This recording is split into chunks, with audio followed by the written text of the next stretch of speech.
संवत्सराणां शतं वेदं वास्तवमत्र वस्तु शिवदं तापत्रयन्मूलनं। कहते हैं कि हरि कभी तुम्हारे ऊपर रुष्ट हो जाए तो गुरु तुमको बचा सकता है। गुरु का बात सुनते हैं हरि, लेकिन गुरु तुम्हारे ऊपर रुष्ट हो जाए किसी कारणवश, हरि तुमको बचा नहीं सकता। हरि कहते हैं कि मैं तो भक्ताधीन हूं, मैं तुमको इससे बचा नहीं सकता। तुमको अपराध से, गुरु अवज्ञा से तुमको बचना था, और यदि गुरु अपराध हो गया तो गुरु को संतुष्ट करो और गुरु से क्षमा मांगो, गुरु क्षमा कर देगा, वही एक बात है। बहुत दिन तक कोशिश किया, बृहस्पति सामने नहीं आया और देवता लोग इधर उधर भटकते रहे।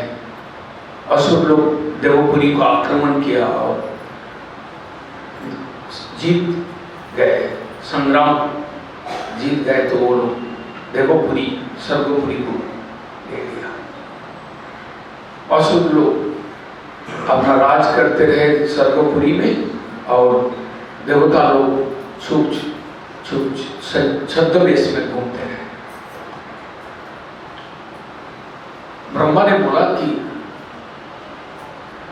गुरु त्वष्टा ऋषि के पुत्र विश्वरूप को गुरु बनाकर अभी तुम लोग काम चलाओ।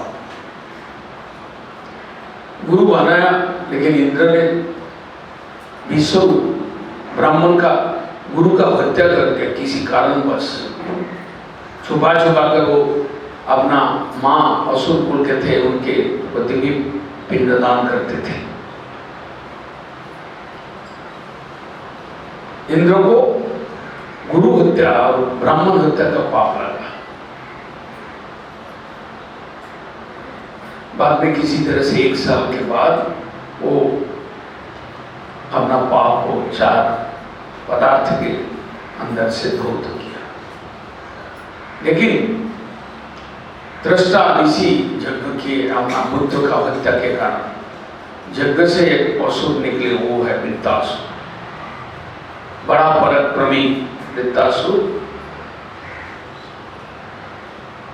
युद्ध घोषणा कर दिया। उनके डर से सर्वलोक भी कांपने लगा। देवता लोग भगवान के शरण में गए, बोला कि प्रभु बचा लीजिए हम लोग। प्रभु क्या, तुम लोग को क्या बचाएंगे? तुम लोग तो गुरु को रुष्ट कर दिया। तुम लोग गुरु को संतुष्ट करो। और तुम लोग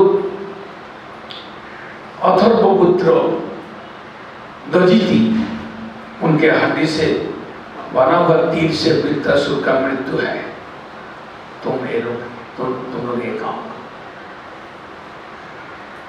बहुत बड़ा संग्राम हुआ देवों और असुर में। देवता लोग जोश में आ गए, क्योंकि भगवान की कृपा से उनको वृत्तासुर को मारने के लिए हथियार उनके हाथ में आ गया, इंद्र के हाथ में। लेकिन वृत्तासुर का वीर्य, धैर्य, साहस, भक्ति देखकर देवता लोग भी आश्चर्यचकित रहे। युद्ध क्षेत्र में वृत्तासुर का सब सेना भागने लगा, पीछे हटने लगा। देखा कि आप लोग का आज पराजय है, जान गंवाने के से अच्छा है कि हम लोग भाग जाएं। वृत्तासुर भागे नहीं। उस रणांगण में वो अकेला हुंकार किए। देवराज इंद्र को दोनों हाथ को काट दिया, एक एक करके। लेकिन हाथ कटा हुआ हाथ वृत्तासुर अपना शरीर लेकर इतना हुंकार किया, डरे नहीं। वो जानते थे कि रथांगन से भागना कापुरुष का काम है। उनको पास धैर्य था। वो तब तक समझ रहे थे कि मैं और देवताओं को परास्त करेंगे, लेकिन दोनों हाथ जब काट लिया, इंद्र का भाव को देखा तो उनको भक्ति था, इसलिए उनको भीतर में समझ में आया कि आज मेरा पराजय होगा। आज मेरा इंद्र के हाथ में मृत्यु होगा। उन्होंने एक बार तो ऐसा गदा फेंका कि इंद्र ऐरावत लेकर उलट कर गिर गए। देवों लोग हाय हाय करने लगा, लेकिन फिर इंद्रराज को पुकारा, उठो लड़ाई करो, आज तुम्हारा हाथ में मेरा मृत्यु है, मैं अन्याय काम नहीं करेंगे। लेकिन मैं थोड़ा हरि से प्रार्थना कर लेते, उसके बाद मेरे को मारना। रणांगण में खड़े होकर 4 श्लोक उच्चारण किया। अहं हरे तव पादैकमूलं दासानुदासो भवितास्मि भुव मनोस्मरेत् अशुभतेर् गुणानां विनीतवा करोति कायो। ऐसा प्रार्थना करते हरि। हम तो मंदिर में बैठ के प्रार्थना नहीं कर सकते, हम इधर उधर कमरे में घुसकर ग्राम्य कथा और दूसरा बात को, संसारी बात को लेकर पड़े रहते मंदिर में आके। और वृत्तासुर रणांगण में, जहां पर देवता लोग उनके सामने अस्त्र लेकर खड़े हैं, दोनों हाथ काट गए, सेना सब भाग गए पीछे। लेकिन वो इंद्र को बोल रहा है कि मैं थोड़ा समय चाहता हूं, मैं अपने ईश्वर को थोड़ा प्रार्थना कर लेता हूं। हे हरि, यदि अगर पुनराय जन्म हो, अहम हरे तो दासैको मूलम दासानुदासो भवितास्मि भुवो। हे हरि, तुम्हारा जो लोग भजन करते हैं, ऐसा कृष्ण भक्त का दास बनकर मेरा जन्म हो जाए, मेरा मन तुम्हारा स्मरण करे, मेरा बाप तुम्हारा गुण का कीर्तन करे, और मेरा काय शरीर तुम्हारा सेवा में लगे। मैं ही प्रार्थना करता हूं। अजात पक्षा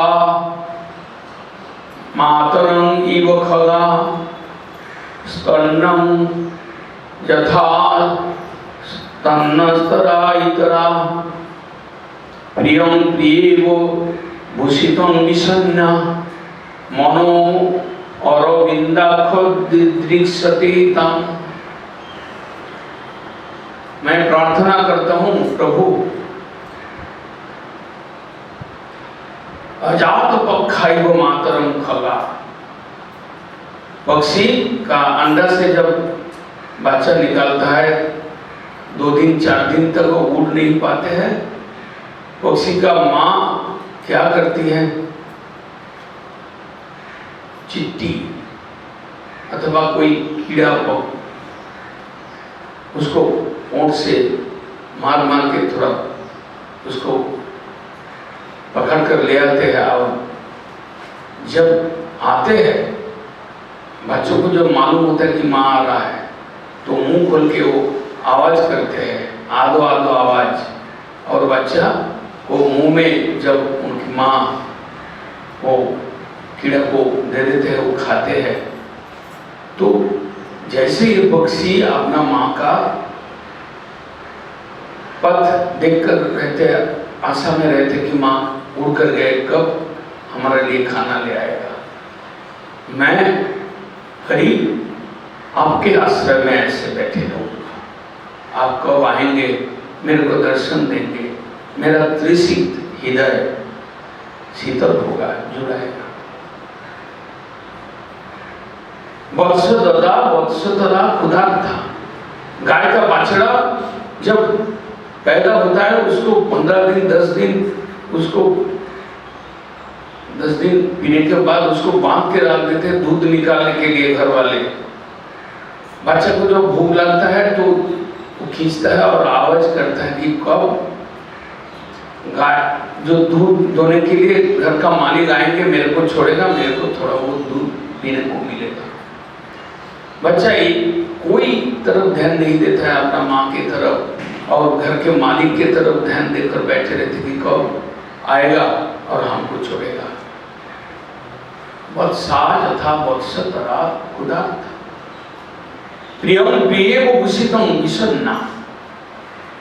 सती साध्वी नारी पति धन कमाने के लिए बाहर गए, वो तब तक शांति नहीं उनको मिलता, कब वो उनका पति आएंगे तब उनको खुशी होती है। इसी तरह से प्रभु हमारा जीवन में आप कब आविर्भूत होंगे, आप कब हमारा दृष्टि का गोचर होंगे, आप कब हमारा तप्त हृदय को शीतल करेंगे दर्शन देकर। मैं आपके आस्था में बैठा, वित्तासुर का ऐसा प्रार्थना है। मम उत्तम श्लोक जने सुसुखम संसार चक्रे भवत सकर्म भी तन माया आत्मजोदार्गेषु आसक्त चित्तस्य नाम भूवात्। मृत्यु के बाद मेरे को मनुष्य जन्म मिले, आपके जो भक्त है उनके घर में हमको जन्म मिले। जो लोग संसार में स्त्री पुत्र परिवार लेकर आसक्त होकर एकदम डूबे हैं मोह से, ऐसा घर में हमारा जन्म ना मिले, भक्तों के घर में, ताकि आपका भक्ति करने का हमें मौका मिले। वृत्तासुर ऐसा बात कहा, इंद्र भी हैरान हो गया कि ये वास्तव में क्या असुर है। बाद में दधीचि ऋषि का हड्डी से बना हुआ तीर से इंद्र तो उनको मारा, लेकिन वीर गति प्राप्त किए वृत्तासुर, परम गति को प्राप्त किए। और सुखदेव जी जो सुन रहे थे, वो वर्णन कर रहे थे, परीक्षित महाराज जो सुन रहे थे, परीक्षित महाराज पूछने लगा कि वास्तव में वृत्तासुर का भक्ति कहाँ से आया, कैसे आया। रणांगन में ऐसा भगवान को प्रार्थना करते हैं। तो बाद में सुखदेव गोस्वामी कहते हैं कि वास्तव में असुर नहीं है, एक कृष्ण भक्त है, अभिषक्त होकर इधर आए। उनको पहले वो चित्रकूट राजा थे, पार्वती देवी इनको अभिशाप दे दिया कि तुम असुर जनी प्राप्त हो। बहुत बड़ा भक्त थे चित्रकेतु राजा के समय पर। जब चित्रकेतु राजा के जन्म में वे आए थे तो अंगिरा और नारद ऋषि के प्रभाव से इनका 1 करोड़ पत्नी थी, लेकिन कोई लड़का नहीं था। उनको साधु लोग समझाया कि लड़का होने से तुम्हारा सुख नहीं मिलेगा। इस संसार में लड़का, स्त्री, बच्चे, पोता, दोता, ये सब कोई भी ईश्वर इच्छा से आए और आप उनसे मोह जाल में ना फंसे तो आपको शांति मिलेगा, नहीं तो शांति आपके पास ही है, आपके कर्म के ऊपर डिपेंड करता है। बाद में पुत्र हुआ ऋषि के, लेकिन वो पुत्र मर गए 1 महीने के अंदर। ऋषि लोग बोला था कि हर्ष विषाद, हर्ष होगा और तुम्हारा विषाद होगा और लड़का चला जाएगा, लेकिन वो माने नहीं। बाद में चित्रकेतु राजा साधु संग में आने के कारण वो हरि भजन किया, कृष्ण भजन किया, बहुत तीव्रता से था। समझा कि ये संसार सुख अनित्य है, इस संसार में सुख नहीं है, दुख। संसार यह गुरु दुख दुख।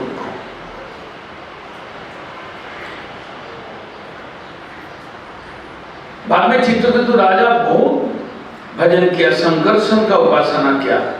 ऋषि लोग उनको संकर्षण का मंत्र दिया था और संकर्षण का उपासना करते थे, लेकिन एक दिन उनको पार्वती देवी ने अभिशाप दे दिया। संसार में इसी तरह से आपको आशीर्वाद भी आएगा और अभिशाप भी आएगा।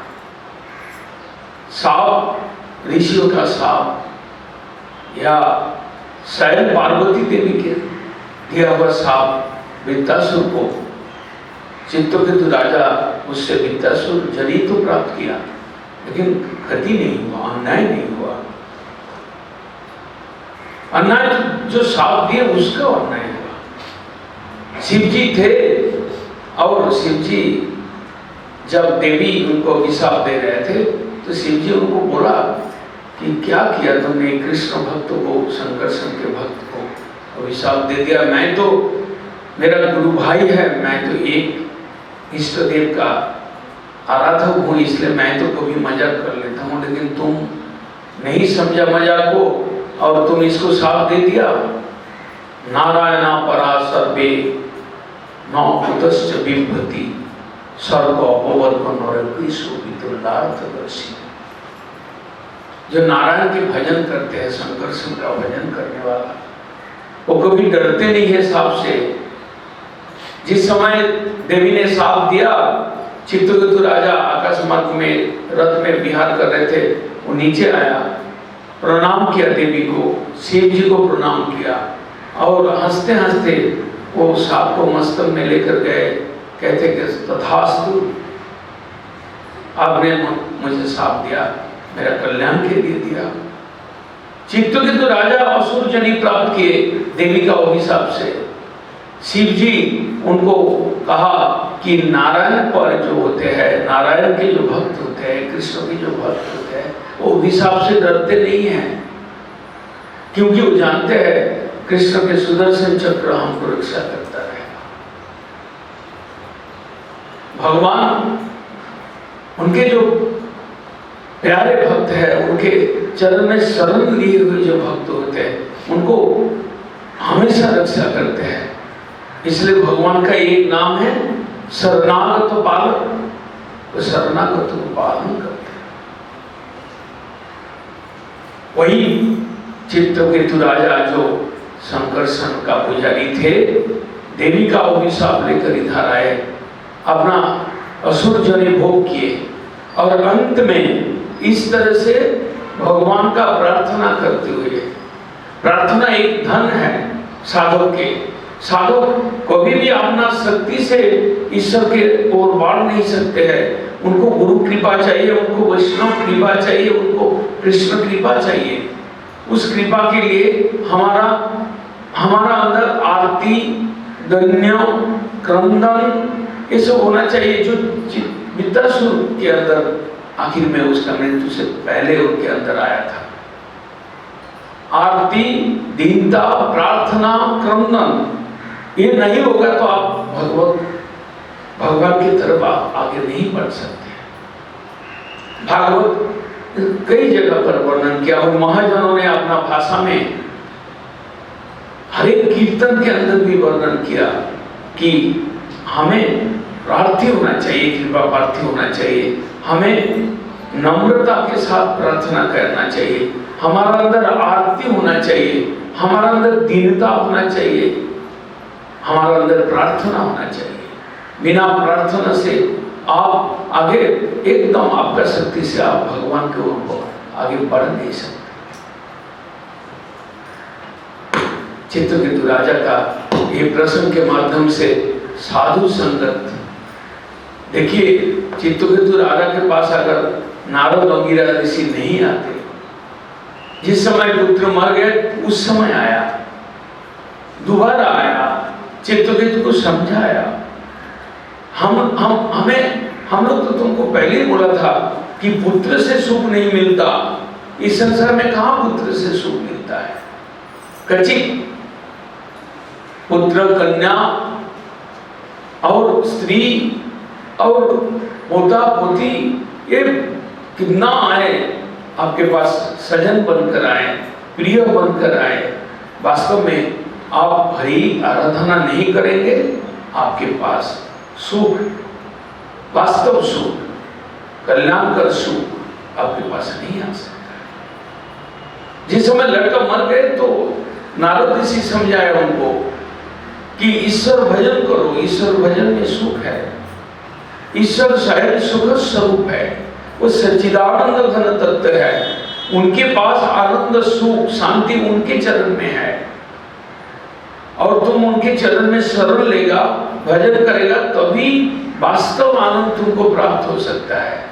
इस चीज को हम लोग जल्दी समझ नहीं पाते हैं, माया के कारण, अनर्थ के कारण, स्त्री पुत्र का संग का लोलुपता के कारण, काम क्रोध के दास होने के कारण इस चीज को हम लोग जल्दी हम समझ नहीं आता है। हरि भजन बिना कहां सुख?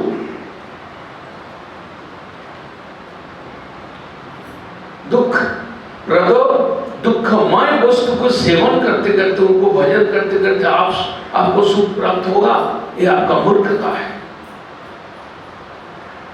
हरि सच्चिदानंद घन तत्व, उनको बैठ में शरण लो, उनको प्रणाम करो, उनका नाम को उच्चारण करो, जप करो, उनके लिए उनका पूजा करो, उनका आरती करो, उनका कीर्तन गाओ, उनका कथा सुनो।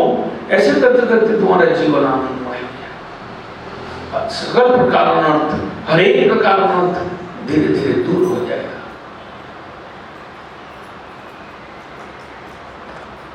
हम लोग ठीक से तरीका से भजन नहीं करते हैं, इसलिए हम लोगों को दुख अभी भी सताता है।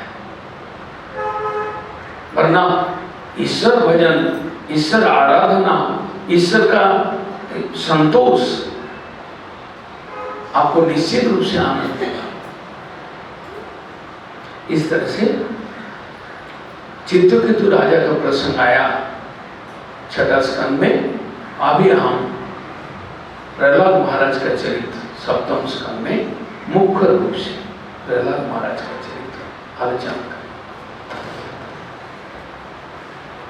जिसके कारण नरसिंह भगवान आए, खम्बा के अंदर से प्रकट हुए। माता पिता स्वीकार नहीं करना पड़ा। जो सर्वव्यापी व्यापक तत्व है, जल स्थल अग्नि वायु सब के अंदर विराजमान है, उस तंबू से निकाला है, कोई आश्चर्य बात नहीं था। प्रहलाद महाराज का भक्ति, हिरण्यकशिपु का नास्तिकता भगवान को प्रकट होने में बाध्य किया, मजबूर किया। हम लोग सुन रहे थे वराह अवतार कथा में कि वैकुंठ के दो दारी जो है जय विजय शापग्रस्त होकर हिरण्यकशिपु और हिरण्याक्ष के रूप में जन्म लिया। हिरण्याक्ष को वध किया भगवान वराह अवतार में, हिरण्यकशिपु को वध करते हैं नृसिंह अवतार में। उसी की कथा प्रहलाद महाराज का चरित कथा, जैसे हम ध्रुव महाराज की कथा सुन रहे थे। पंचम वर्ष के बालक 6 महीना की तपस्या से हरि को दर्शन पाया, हरि का दर्शन पाया, हरि कृपा पाए।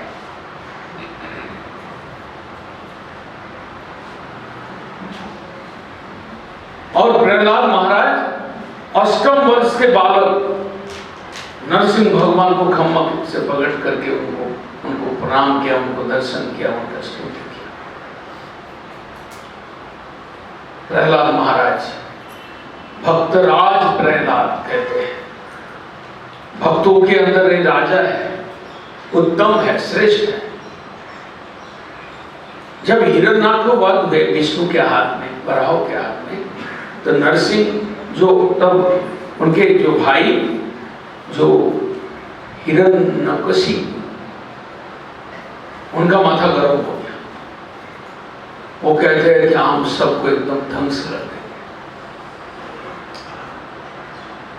विष्णु का द्रोह करना शुरू कर दिया, द्रोह शुरू किया और तपस्या का बल लेने गए ताकि विष्णु भगवान से लड़ाई करके हम जीत जाए। ऐसा मानस से, ऐसे चिंतन से उन्होंने मंदार पर्वत में तपस्या करने गए, कठोर तपस्या किया, जैसा ध्रुव महाराज ने किया, उससे भी अधिक तपस्या किया। लेकिन असुरों का तपस्या, भक्तों का तपस्या भगवान को पाने के लिए, भगवान को प्यार करने के लिए, और असुरों का तपस्या भगवान को मारने के लिए, दोनों तपस्या का जितना कठोरता हो, लेकिन दोनों का एक फल नहीं मिल सकता। फल एक नहीं हो सकते।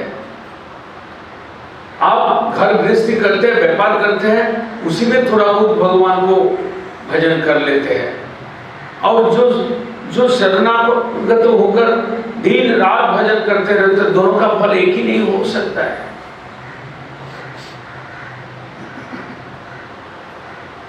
हिरण्यकशिपु वर लेकर आए ब्रह्मा जी से, मांगने वाले थे कि आप अमर वर दे दीजिए, लेकिन बाद में सोचा ये अमर, ये खुद तो मरने वाला है, ब्रह्मा का भी आयु होता है।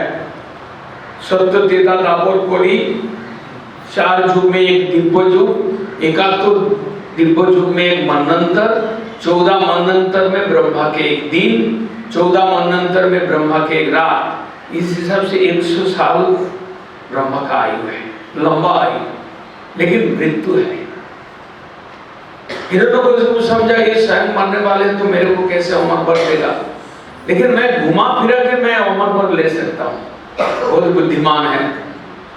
इस संसार में जो लोग मूर्ख होते हैं, वो लोग अपने को ज्यादा बुद्धिमान समझते हैं। कभी अपने को ज्यादा बुद्धिमान समझना नहीं चाहिए। जितना भी बुद्धि हो, भगवान से तो मेरा बुद्धि कम है, प्रभु से, महाराज से तो मेरा बुद्धि कम है, ऐसा समझ। हिरण्यकशिपु ब्रह्मा, उनके शरीर तो एकदम खत्म हो रहा था, हड्डी में प्राण था। ब्रह्मा आया, कमंडलू से पानी छिड़काया, तो हिरण्यकशिपु अपना पुनराय शरीर को प्राप्त किया और कहते हैं कि वर मांगो। ब्रह्मा जी कहते हैं, तो कहते हैं कि मेरे को वर देना है, तो मैं थोड़ा सीधा रास्ता में तो वर नहीं मांग सकता हूँ। मेरे को ऐसा वर दीजिए कि दिन में मृत्यु नहीं होगा, रात में नहीं होगा। मेरे को ऐसा वर दीजिए, मेरे को स्थल में मृत्यु नहीं होगा और आकाश में मृत्यु नहीं होगा। मेरे को ऐसा वर दीजिए कि भगवान का कोई सृष्टि प्राणी मेरे को नहीं मार सकेगा। मेरे को ऐसा वर दीजिए कि कोई अस्त्र शस्त्र गोली जो आजकल का जो बंदूक से जो गोली निकलता है, उससे भी मेरा मृत्यु नहीं होगा। बहुत अच्छी बात है। ब्रह्मा कहते हैं कि तथास्तु। खुश होकर नरसिंह ये हिरण्यकशिपु खुश होकर वापस आ गए कि पागल है, इसका बाल तो पाक गया, 4 माथा है ब्रह्मा, इसको मैं बुद्धू बना दिया। और मेरा यदि दिन में मृत्यु नहीं है, रात में मृत्यु नहीं है, मेरा मृत्यु होगा कब? यदि कोई भी अस्त्र शस्त्र से मृत्यु नहीं होगा तो कैसे मेरे को मारेंगे? स्थल में मृत्यु नहीं होगा, जल में मृत्यु नहीं होगा, आकाश में मृत्यु नहीं होगा, तो मेरा मृत्यु होगा कहाँ? मैं तो उसको बुद्धू बना दिया। इसका मतलब मैं तो अमर हो गए। बस आकर एकदम ब्राह्मणों को ऊपर अत्याचार, हरि का स्थान जहां पर, वहां पर अत्याचार, हरि भक्तों के ऊपर अत्याचार शुरू कर दिया हिरण्यकशिपु। और पूरा सर्वलोक से देवता लोगों को भगा दिया एकदम। जो रहना चाहते हो मेरा नौकरी करेगा, रहो, और नहीं तो भागो। जमराज को बोला तुम क्या करोगे?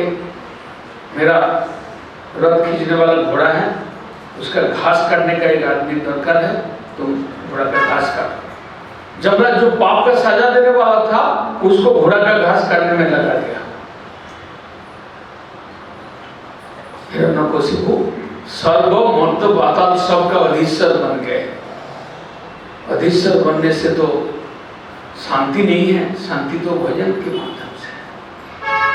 उनको ईश्वर तत्व में विश्वास नहीं था। केवल इतना ही कि विष्णु का नाम वो सुने थे कि विष्णु एक जो देवता है और वो सर्वशक्तिमान है, इस तरह का कहावत है। लेकिन विष्णु मेरा भाई का शत्रु है, भाई को मारा, मेरा शत्रु है, मैं तो विष्णु को ही मारेंगे, इसलिए तो अमर वर लेके आए। बहुत अच्छी बात है। जो अनजाना आदमी है, जो मूर्ख है, जो नास्तिक है, वो भगवान को ऐसे ही समझता है। पत्थर के अंदर भगवान है क्या? हरे कृष्णा हरि बोल करने से तुमको खाना मिलेगा क्या? इस तरह का बात करते रहते। न अस्ति ईश्वर इति मोतिर्यस्य स नास्तिको। भगवान बोल के कोई चीज नहीं है, मैं ही भगवान हूं। मैं जो कर्म करेंगे उसी का मेरा फल मिलेगा।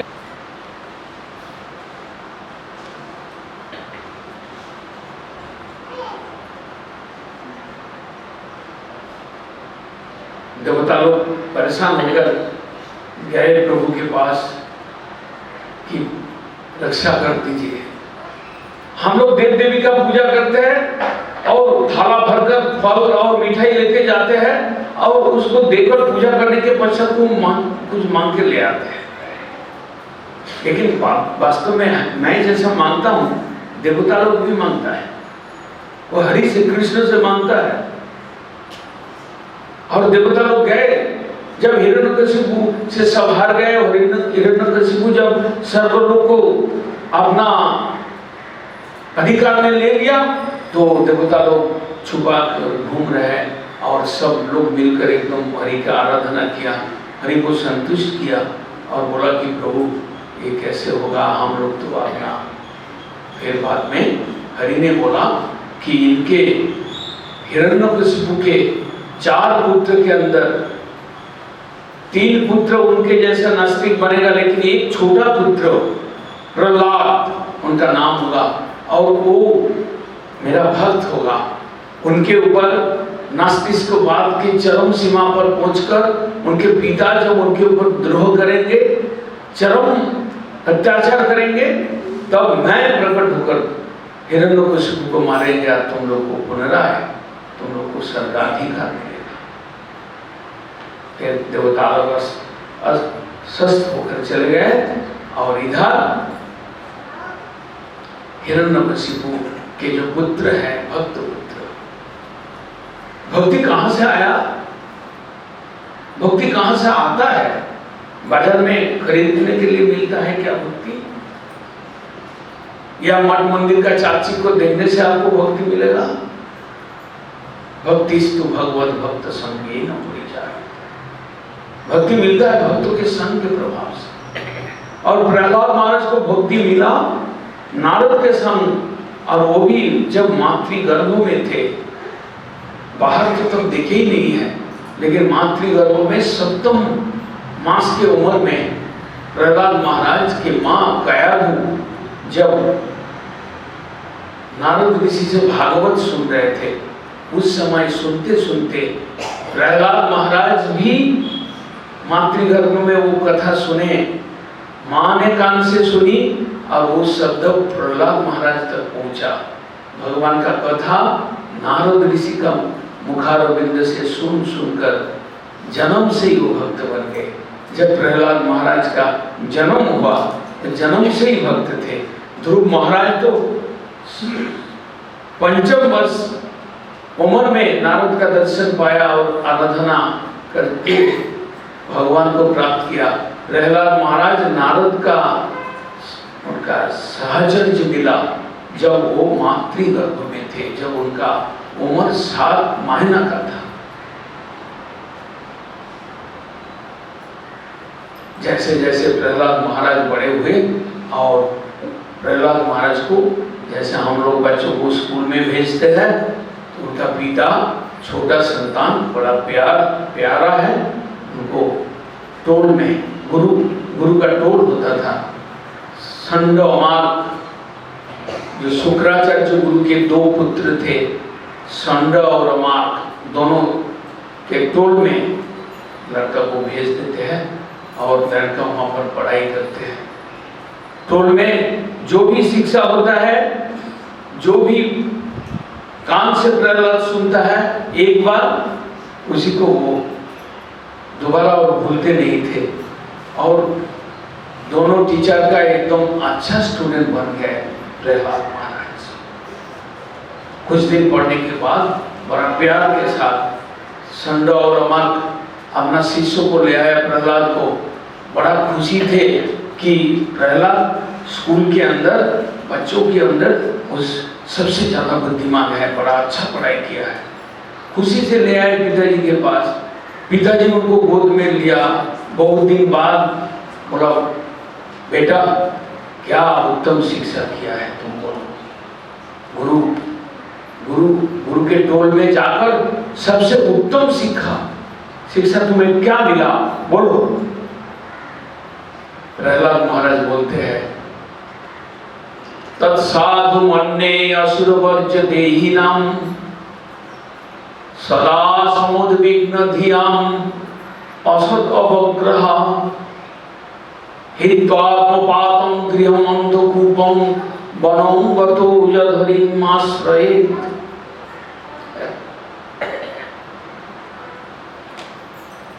संडोमा के एक साइड में खड़े थे, वो उसका तो आंख उलट गए। ये क्या बोल रहे प्रहलाद?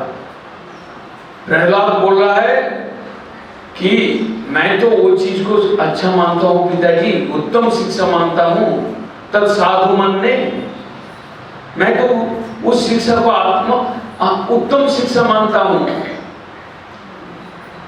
जब वनों को तू जब हरि आश्रय, वन में जाकर हरि का आश्रय लेना चाहिए, ऐसा। हित्वात्मपातं गृहम अंधकूपम, एक गृह अंधकार कूप है, इसमें मच्छर, डांस, सर्पों, सारे बिछुटी, सब प्रकार का हिंस प्राणी है, अंधकार है, जंगल है।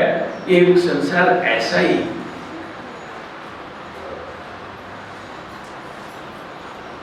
ये संसार हित्वात्मपातम, ये आत्मपात, जीवन को बर्बाद, आयु को बर्बाद, बुद्धि को बर्बाद करने के लिए संसार है। हम बहुत बुद्धिमान हैं, हम बहुत पैसा कमाते हैं, लेकिन वो पैसा कहां से कहां भाग जाता है, और मैं मर जाते हैं तो मेरा बैंक का खाता का पैसा दूसरे को मिलता है। हित्वात्मपातम तत्साधु मन ने असुर वर्ज्य देहिनाम सदा समुद्विग्न धियाम असतमग्रह। इस संसार में क्या है, मैंने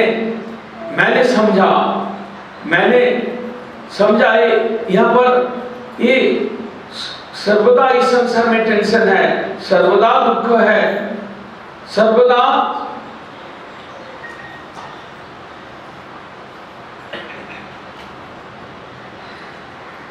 तत्साधु मन ने असुर वर्ज्य देहिनाम सदा समुद्विग्न धियाम असत अवग्रह। यहाँ इस संसार में सदा उद्विग्न रहते मनुष्य, और असत अवग्रह, हमारा कोई सत चिंतन तो नहीं आता है संसार में। कैसे पैसा कमाऊं, कैसे बाड़ी बनाऊं, कैसे गाड़ी बनाऊं, ये सदा असत अवग्रह। कोई सत चिंता नहीं है, किसी को प्यार करने का चिंता नहीं है, किसी को सम्मान करने का चिंता नहीं, केवल ले आओ। केवल हमारे पास अर्थ आए, जिसके पास बहुत अर्थ है वो भी बोलता है लाओ। असत अवग्रह, कोई समाप्ति नहीं है चाहत का। हमारे अंदर तृष्णा का कोई उपशम नहीं है इस संसार में। जितना आता है उतना तृष्णा बढ़ता रहता है, इसलिए कहते हैं असत अवग्रह। प्रहलाद महाराज 8 वर्ष के शिशु, वो पिताजी को बोल रहे हैं, पिताजी मैं तो ये समझता हूँ ऐसा दुखमय संसार छोड़कर जंगल में जाकर हरि का उपासना करना चाहिए। और हरि इनका शत्रु है, हरि को मारने के लिए जितना प्रयास रत है हिरण्यकशिपु, और उसका छोटा बेटा बोल रहा है, गोद में बैठकर बोल रहा है कि हरि का चरण का भजन करना चाहिए।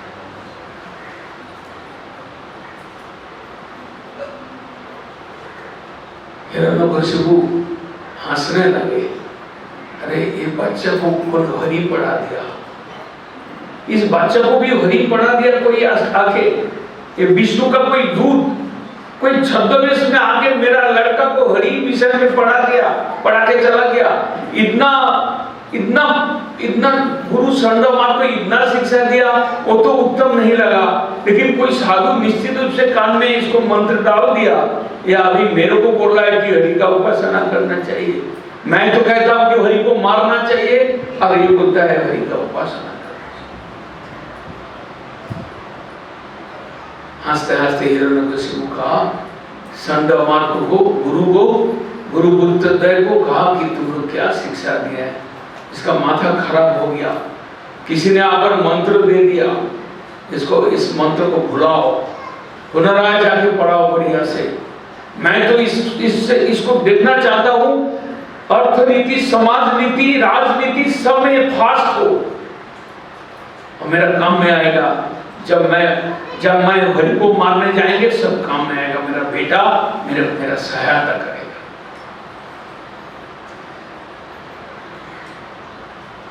बड़ा दुखी होकर दोनों गुरुपुत्र ने प्रहलाद को ले गया और रास्ते में कहता है कि प्रहलाद आज तो एकदम हम लोग को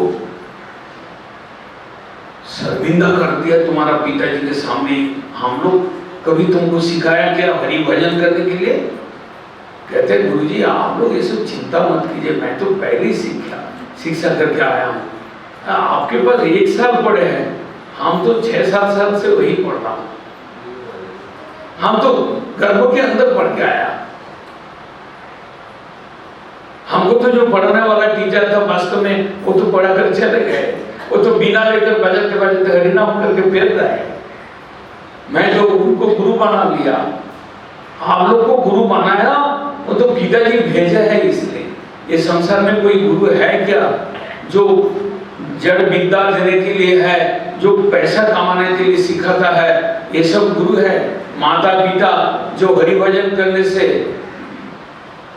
मंदिर में जाने से डरता है मेरा लड़का साधु ना बन जाए, हरिनाम करता है हाथ से, और अपना लड़का यदि मंदिर में भाग जाए या कोई साधु उसको मंत्र दे दे तुम भाग आओ, तो उसका माथा गर्म हो जाता है, वो हरिनाम वगैरह सब हो जाता है। गोड़े मठ का साधु लोग ऐसा ही होता है, 2 नंबरी। गोड़े मठ का साधु होता है 2 नंबरी, और तुम्हारा पोती 1 नंबर। जो तुम्हारा लड़का को भजन में लगाएगा वो है 2 नंबर। ऐसे संसार है। बड़ा इंटरेस्टिंग है। प्रहलाद महाराज जवाब दे रहे हैं।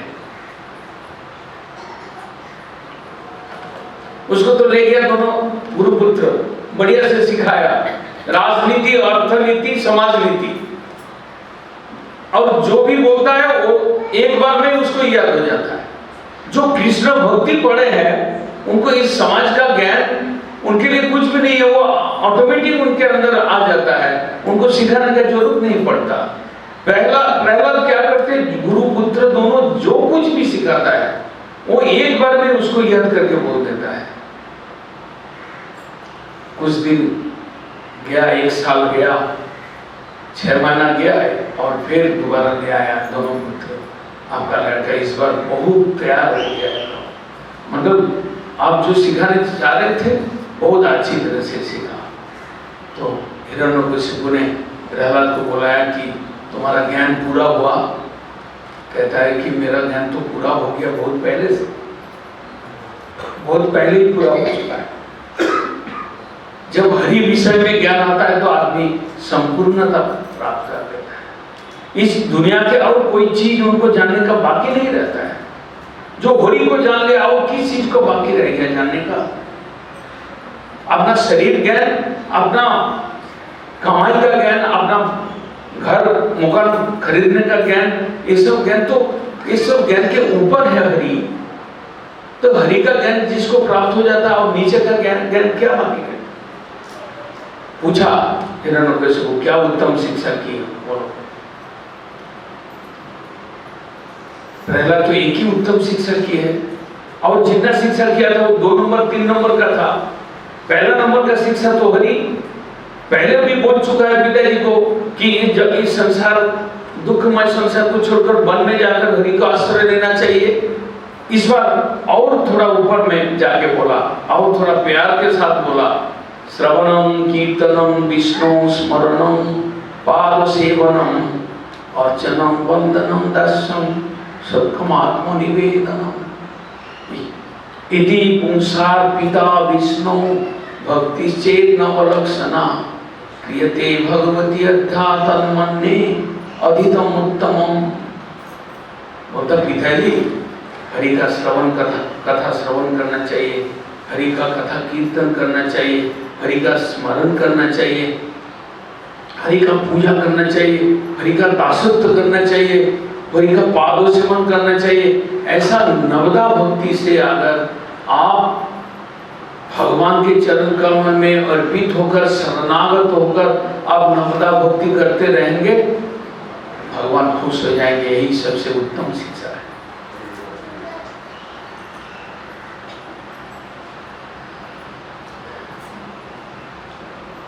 बड़ा क्रोध आया, हरि और विष्णु दोनों नाम आया लड़का के मुंह से, एकदम गोद से फेंक दिया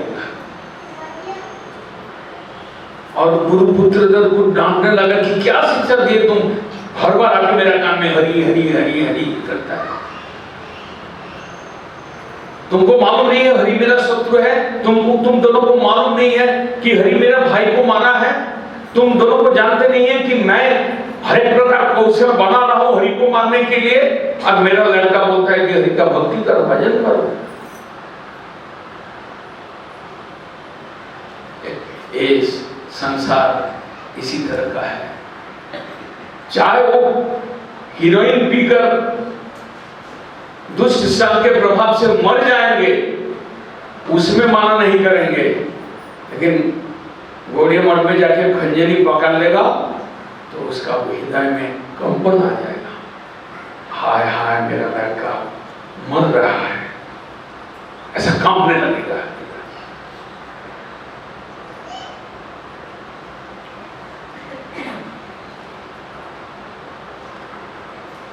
प्रहलाद महाराज को प्यार करना था, उसको भेज दिया माटी में, जाओ ऐसा लड़का रह जाएंगे।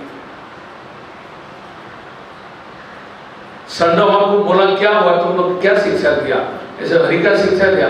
हाथ जोड़ के कहा गुरुपुत्र दोनों, प्रभु हम लोग को भी ऐसा नहीं शिक्षा दिया, पता नहीं कहां से ये सीख के आता है, कहां से सीख कर आया है और आपके पास आकर हरि बोलता है। हम लोग के सामने जो भी सिखाता है वही ठीक ठाक बोल देता है, लेकिन आपके पास जब आता है तो ये हरि बोलता है, हरि का नाम लेता है।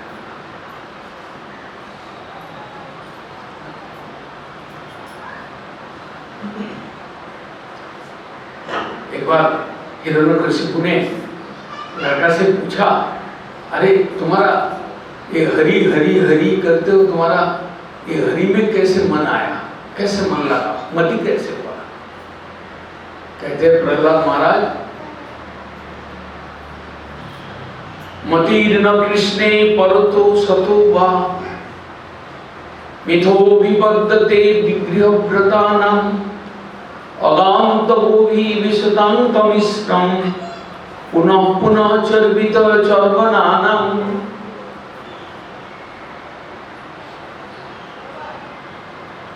नौते विदुषार्थवती हि विष्णु दुराशया जे बहिरर्थमानिना। सार्थक है विष्णु, हमारा स्वार्थ, हमारा उद्धार पाना है, हमको शांति चाहिए, तो इसलिए उसका गति तो भगवान ही हम लोग का गति है।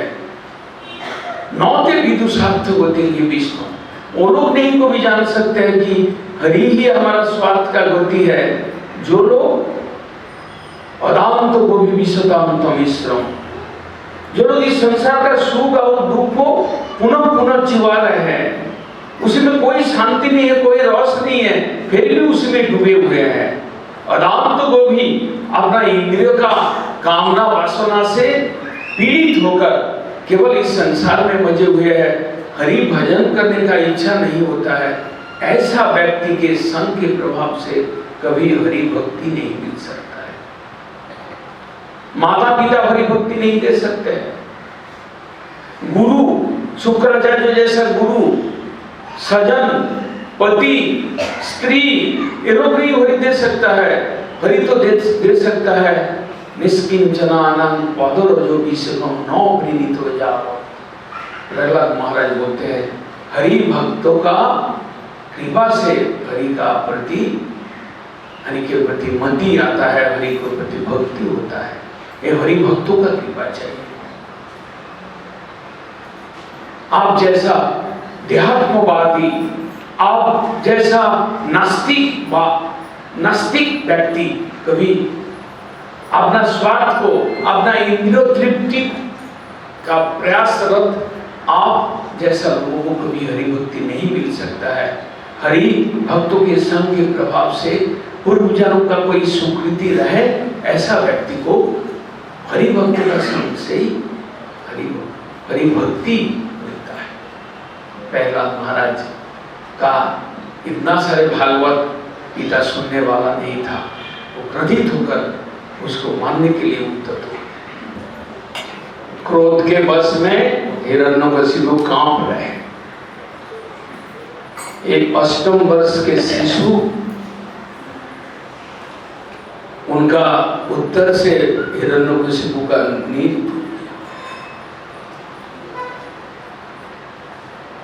बाद में संडोमान को अपना प्रभु को विनती किया कि प्रभु आप चिंता ना करें,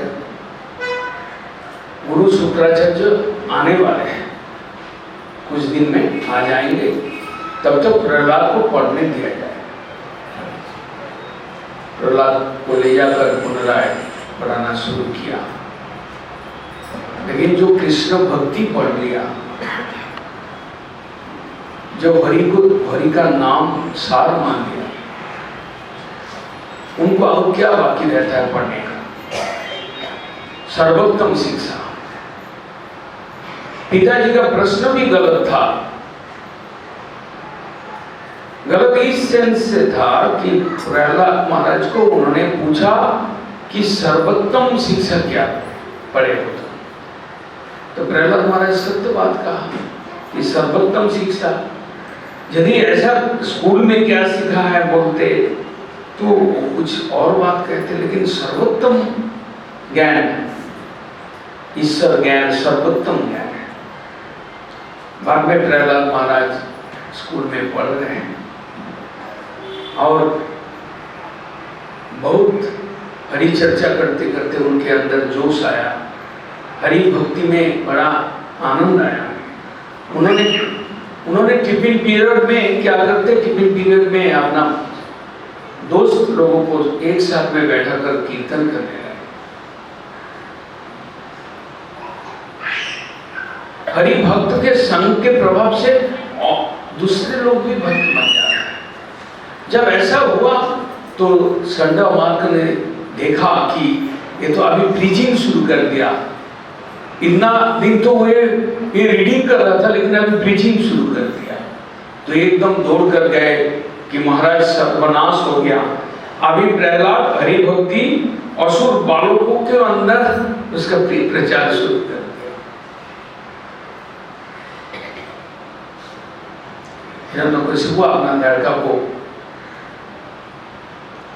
मारने का आदेश दे दिया कि वो मेरा लड़का नहीं है, कुलांगार है, उसको आग ज्वलंत अग्नि के अंदर फेंक दिया जाए, उसको समुद्र के अंदर फेंक दिया जाए, उसको पगला हाथी के सामने फेंक दिया जाए, उसको विषधर सर्प के सामने रख दिया जाए, उसका खाना। हरि उस आग में शीतलता को भेज दिया और बड़ा शीतल वायु प्रवाहित हो रहा था। अग्नि कुंड के अंदर बैठ के प्रहलाद हरि का स्मरण कर रहा है। आग एक बिंदु शरीर में स्पर्श नहीं कर पाए। हरि उनको बचाया, अग्नि के अंदर प्रवेश किया, पर्वत के ऊपर से एकदम समुद्र में छोड़ दिया, फेंक दिया। वहां कमल पुष्प, हरि ने कमल पुष्प के रूप में आविर्भूत हो गए और प्रहलाद उसके ऊपर बैठ के धीरे धीरे आ गए किनारे पर।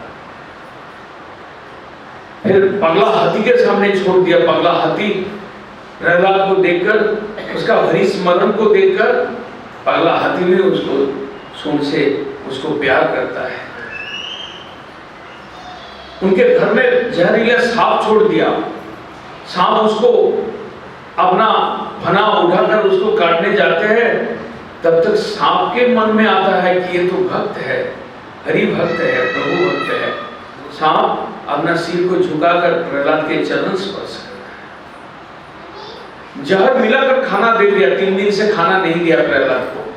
वो जानते कि भूख में सब खा जाएगा, लेकिन प्रहलाद महाराज हरि को स्मरण किया कि आपकी कृपा से खाना आया, आप ग्रहण करें, निवेदन किया। हरि का दृष्टि से जहर का काम खत्म हो गया और प्रहलाद खाना खा लिया, प्रसाद, बड़ा आनंद आया। ऐसे हर एक प्रकार से मारने का कोशिश किया प्रहलाद महाराज को, लेकिन मार नहीं पाए। हिरण्यकशिपु का वो हिम्मत, वो शक्ति नहीं था कि उनको मार डाले। जो जिनको प्रभु रक्षा करते हैं उनको एक साधारण नास्तिक राजा, असुर राज हिरण्यकशिपु उसको कैसे मार सकते हैं? फिर भी हिरण्यकशिपु को ज्ञान नहीं आया। जब उनके अमात्य लोग आकर खबर दिया कि प्रहलाद महाराज को हम लोग किसी तरह से मार नहीं पाए, तो फिर भी उनको चेतन नहीं आया कि हो सकता है कि हमारा अमात्य लोग ठीक से इसको मारने का कोशिश नहीं किया, इसलिए हमारा लड़का नहीं मारा। लड़का को बुलाया और क्रोधित होकर प्रहलाद महाराज को स्वयं अपना हाथ से मारने के लिए उद्यत हो गए। प्रहलाद महाराज को पूछा कि तुमको इतना साहस, इतना बल, इतना तुमको कहाँ से प्राप्त होता है, और तुमको रक्षा करने वाला कौन है? और यदि वो हरि होता है तो कहाँ रहता है? यदि वो सर्वत्र रहता है तो वो छुपा कर क्यों रहते हैं, वो बाहर क्यों नहीं आते हैं? हिरण्यकशिपु ने पूछा। प्रहलाद महाराज कहते हैं, हरि सर्वत्र सर्वदा, सर्वव्यापक तत्व है, विभू तत्व है, अंदर बाहर, जीव के अंदर भी है, जीव के बाहर भी है। स्थल, जल, नदी, अग्नि, आकाश, पर्वत सबके अंदर है, अणु परमाणु के अंदर है, आपके अंदर विराजमान है। पिताजी, आप क्रोध को प्रशमित कीजिए। आप हरि से झगड़ा मोल ना लें, उससे आपका क्षति होगा। आपके हृदय में बैठा हुआ हरि, उसको उसके पास नति स्वीकार कर लीजिए, उनके चरण में प्रणाम कीजिए। हिरण्यकशिपु हंसता है कि मेरा लड़का, 8 साल का लड़का, मेरे को ज्ञान दे रहा है। उन्होंने मजाक के साथ कि तुम्हारा हरि सर्वत्र है, मैं इस स्तंभ के अंदर, इस खंभा के अंदर तुम्हारा हरि है क्या पूछा। प्रहलाद महाराज बोला कि निश्चित रूप से है। तो मुष्टाघात किया हिरण्यकशिपु। उनको ये चीज को मालूम नहीं था कभी पत्थर के अंदर भगवान हो सकता है। हमारा साथ में हमारा आत्मीय स्वजन, बंधु बांधव सब ऐसा ही है कि लोग पत्थर के अंदर हरि को नहीं देख पाते हैं। जल, स्थल, अग्नि, वायु, आकाश, अंदर बाहर सर्वत्र विराजमान, सर्वशक्तिमान, सर्वव्यापी, सर्वव्यापक एक तत्व, उनको हम नहीं मानेंगे, इसका मतलब हरि नहीं है। मूर्खता है। स्तंभ में मुष्टाघात किया और स्तंभ एकदम चूर होकर टूट के गिर गए। थोड़ा ही देर में खंभा के अंदर से गर्जन आया। हिरण्यकशिपु थोड़ा डर गए कि ये गर्जन कहां से आया। थोड़ा देर में भगवान नरसिंह मूर्ति लेकर प्रकट हो गए, आधा नर आधा सिंह।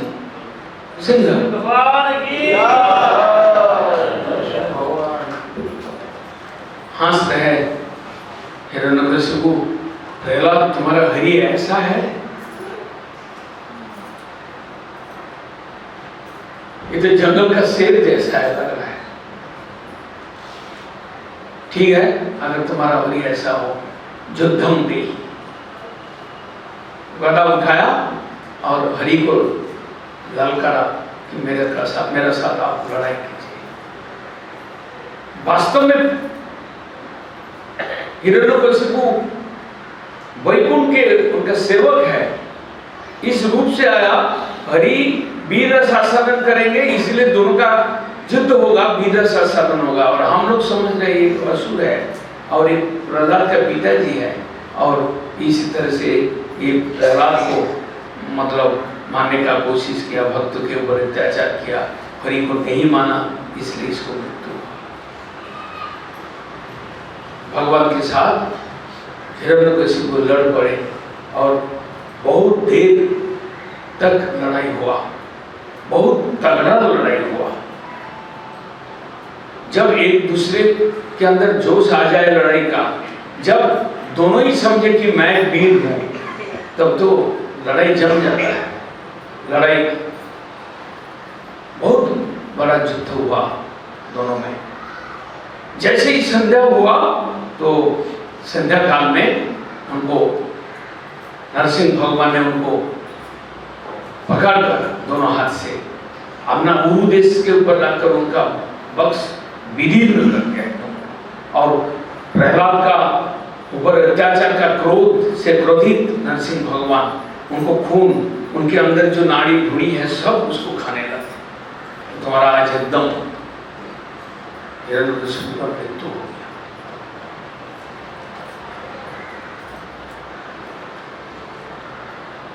सत्यम विधातुम निज वृत्त भाषितम व्यक्तिंच भूतेषु अखिलेषु च आत्मना अदृश्यताम अति अद्भुत रूपम उद्भवम स्तंभे सावायां नौ मृगम नौ मानुषम।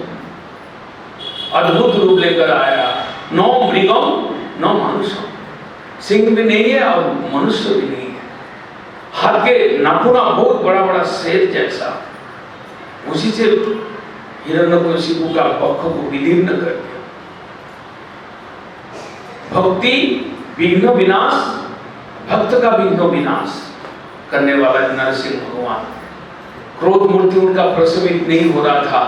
हिरण्यकशिपु तो मर गया, उसको फेंक दिया। सब देवता लोग वहां पर हाजिर हुए।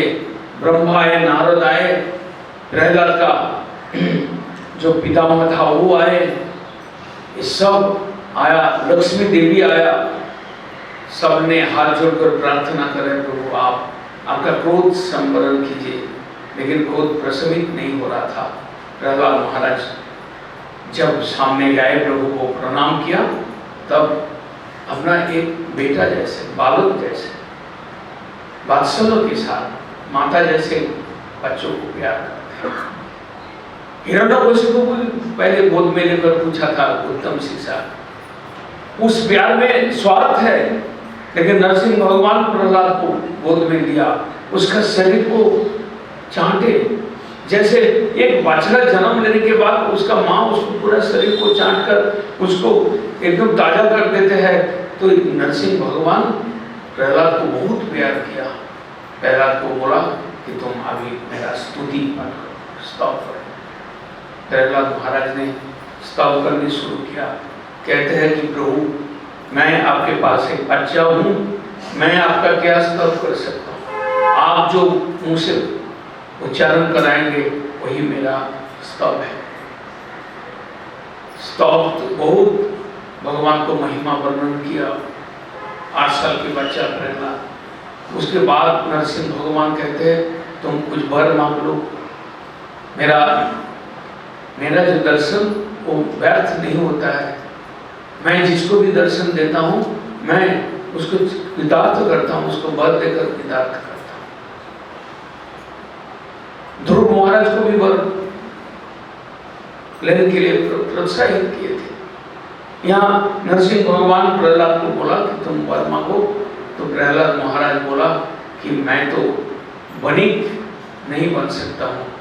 भक्त को भी वणिक नहीं होता, भक्ति में कभी व्यापार मिक्स नहीं हो सकता है। नवई सवृत्त सवई वणिक। आपका भजन किया, आपका स्मरण किया और उसको बदला में मैं आपसे कुछ मांगू, तो ये वणिक वृत्ति है, देना और लेना, स्वार्थ का वृत्ति है। मैं आपसे ये वर चाहता हूँ कि मेरा आपसे कुछ मांगने का वृत्ति, मेरा कामना, मेरा काम हृदय से खत्म हो जाए।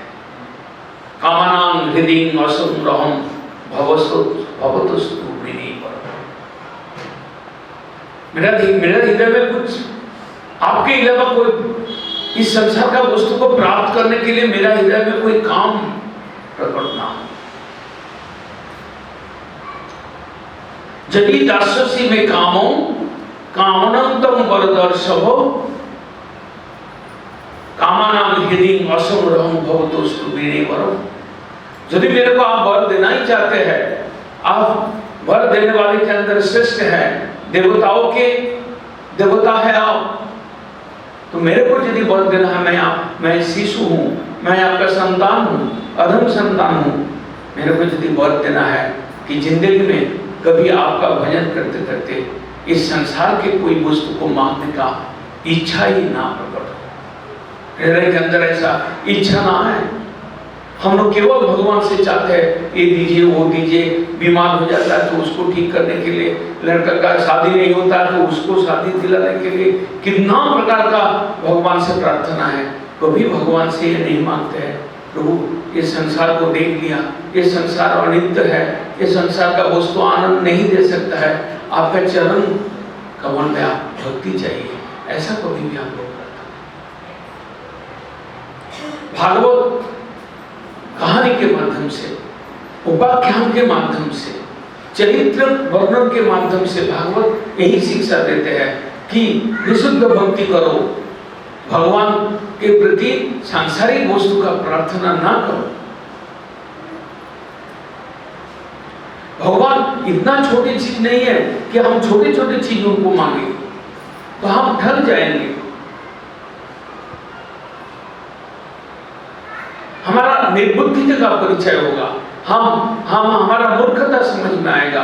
भगवान जो विभु वस्तु है, जो परम तत्व है, जो सर्वशक्तिमान है, जो रसमय विग्रह है, उनको भजना करेंगे, उनको नित्य सेवा पाने के लिए, उनको उनके चरण में भक्ति पाने के लिए भजन करेंगे कि हम दुनिया के ये सब चीज मांगेंगे। दुनिया की चीज तो हमारा कर्मों के फल से आएगा ही, कभी क्षति होगा कभी लाभ होगा, वो तो कर्मों के हिसाब से हमारे पास आता ही रहेगा। उसके लिए ईश्वर से कभी प्रार्थना नहीं करना चाहिए। भगवान नरसिंह भगवान उनको आशीर्वाद किया और अदृश्य हो गए। इस तरह से नास्तिकवाद जो जिनके अंदर नास्तिकवाद ज्ञान है, उस सबको दिखाने के लिए देखो, मैं खंबा से भी, मैं जसोदा माँ का गोद में खेले, मैं देवों की देवी का उदर से जन्म लिए, लेकिन मैं कभी जरूरत पड़े मैं खंबा के अंदर से प्रकट हो सकता हूँ, मैं कभी मछली के रूप ले सकता हूँ, मैं कभी कूर्म कभी बराह के रूप में भी मैं आ सकता हूँ।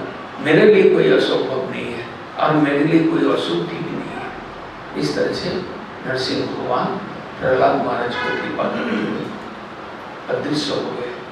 हम लोग भागवत कथा सुन रहे हैं, केवल एक कान से घुसा कर दूसरा कान से बाहर निकालने के लिए नहीं, भक्ति करने के लिए, भक्ति ज्ञान प्राप्त करने के लिए, भजन करने के लिए भगवत कथा श्रवण करना है। अच्छा पर्वतरो भस्य वासिनो पतितानां पावनेभ्यो वैष्णवेभ्यो